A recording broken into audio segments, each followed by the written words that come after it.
então, ao que o professor Luiz Henrique falou, vou trazer um enfoque mais jurídico, claro, né, já se imaginava, a respeito dessa situação da transposição dos aposentados e, mais especificamente, para ilustrar bem essa situação que realmente vem ocorrendo, a questão do enquadramento dos aposentados em face da reestruturação de carreira que ocorreu em 2006, pela Lei 11.344, quando então foi criada essa nova classe de professor associado.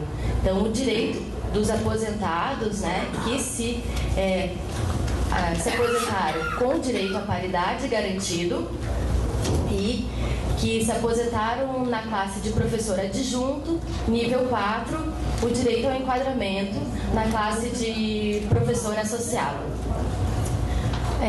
Para trazer essa questão para vocês, inicialmente farei um breve retrospecto da estrutura da carreira do magistério superior. Depois serão expostos os argumentos jurídicos para essa discussão e os óbices que nós temos enfrentado nessa discussão jurídica, né, tratando juridicamente da questão, os óbices que têm sido enfrentados para o reconhecimento do direito dos aposentados. Quanto à estrutura da carreira, inicialmente já se parte que muitos aqui então se aposentaram como professores adjuntos, acredito que muitos, né, e muitos outros professores. E quando então da sua aposentadoria, ainda era a estrutura presente, era do decreto 94664 de 87, que foi o decreto que instituiu o Plano Único de Classificação e Retribuição de Cargos e Empregos, conhecidos, né, por alguns como PUCSE. Então, que instituiu esse plano e estabeleceu a carreira do magistério superior, observando o princípio da isonomia salarial e a uniformidade de critérios, tanto para ingresso mediante concurso público na carreira, quanto para promoção e ascensão funcional, sempre com a valorização do desempenho acadêmico e da titulação do docente. Então, essa estrutura, né, nesse plano estava previsto com a divisão da carreira em quatro classes, né, professor titular, adjunto, assistente, auxiliar, divididas em níveis, sendo que apenas a de professor titular era um único nível. Também, nesse decreto, na carreira do magistério, estavam bem definidos os critérios para a progressão dos professores, tanto progressão entre níveis quanto progressão de uma classe para outra. E ainda, sempre, aqui muitas vezes vou excluir a situação do professor titular em razão de se exigir uma prova, né, um concurso público de provas e títulos específicos, né, não se daria por progressão funcional, como já estava previsto desde o início no decreto, no plano de aqui que eu me refiro. Também nesse decreto, nessa estrutura inicial, estava garantida aos aposentados os mesmos benefícios e as mesmas vantagens dos docentes em atividade.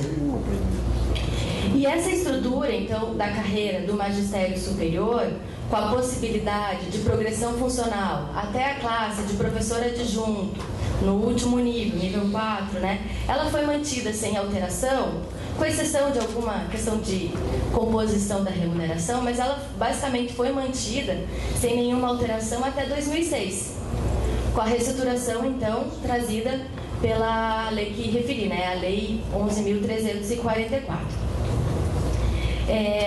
Com o advento dessa lei, houve, então, a reestruturação da carreira e foi criada a nova classe de professor associado.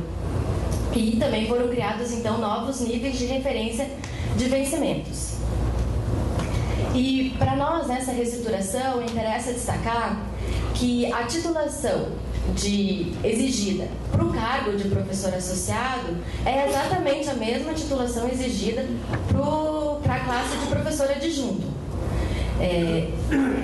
Porém, apesar dessa exigência ser a mesma, ao se criar essa nova classe, foi restringido o acesso a essa classe apenas os que se submeterem a uma avaliação de desempenho a ser feita no âmbito da própria universidade. Porém, com a exigência dessa avaliação de desempenho, obviamente se impediu o acesso do enquadramento dos aposentados a essa nova penúltima classe da carreira e reduzindo indiretamente os proventos dos aposentados. Porém, por outro lado, que a gente não pode esquecer e desconsiderar é que os aposentados já na penúltima classe da carreira, que até então era que existia até 2006, eles já tinham um direito adquirido ao enquadramento da penúltima classe da carreira, e que atualmente equivale à de professor associado nível 4. Então, assim, fechando essa questão até da estrutura da criação da nova carreira. Essa criação é a criação de uma nova classe e a imposição de uma avaliação de desempenho.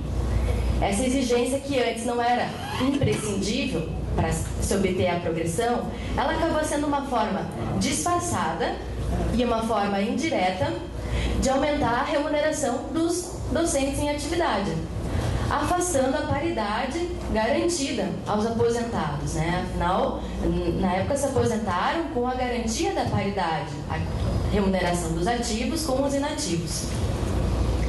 E o que se busca, então, e a reivindicação é para que, nessa questão da transposição, seja reconhecido o direito dos aposentados ao correto enquadramento na nova carreira.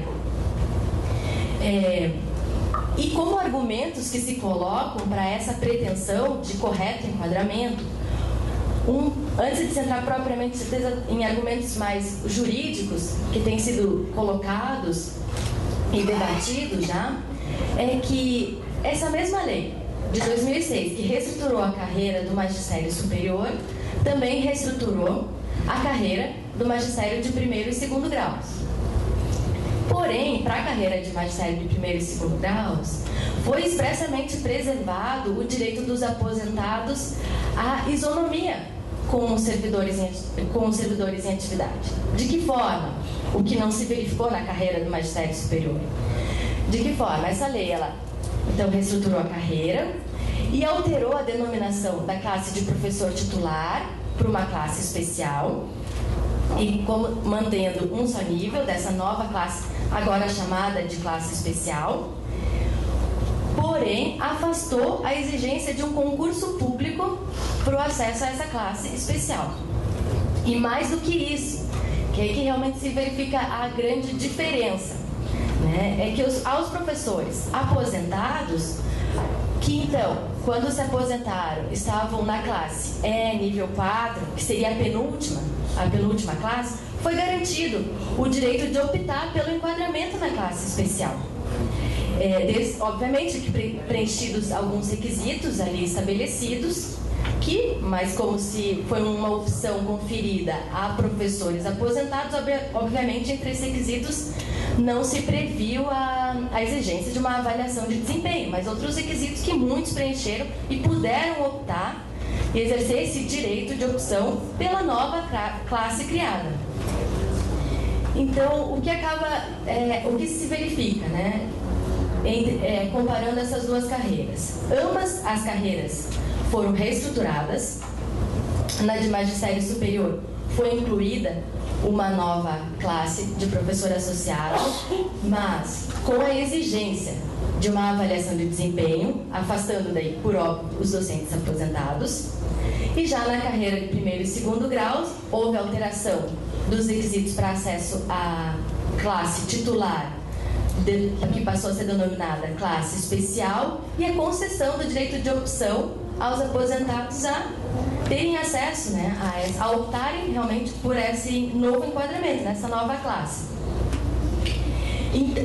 Sendo então assim, aos professores do magistério superior foi garantida tão somente a irredutibilidade nominal dos vencimentos, a irredutibilidade daquele valor recebido no mês. Se houvesse redução, se previa que a diferença deveria ser paga através da VPNI, né, vantagem pessoal nominalmente identificada. Então, os professores do magistério superior foi tão somente garantida essa irredutibilidade. Por outro lado, Aos professores de primeiro e segundo graus, mais do que isso, mas foi permitido o acesso a essa última classe da carreira, cujos critérios de acesso foram modificados, né, a chamada classe especial.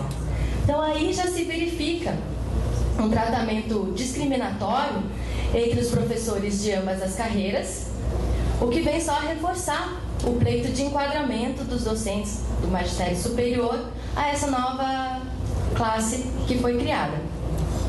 Então esse já seria um primeiro argumento e que também demonstra a falta realmente de critério do governo ao fazer essas reestruturações, né? Que até tratarei isso ao final de modo mais claro.